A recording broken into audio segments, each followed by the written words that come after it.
ket men, sa ka pase la. La ri a gen le blan jodi a, e pa mba jonan ye. An se ton goud mba ka fe nan la ri a la, sa ka pase la. Oh, gad moun kap binan.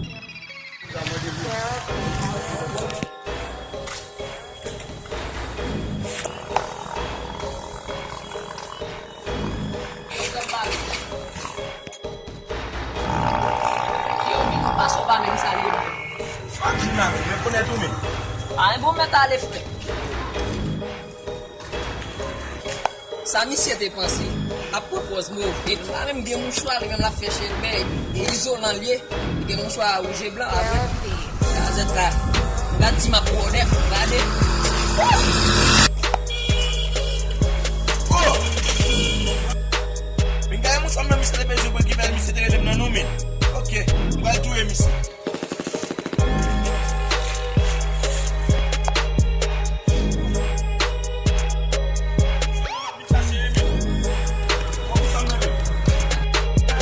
Ma wale moun chwa nou men, lè kwa chwa tap si ya avè.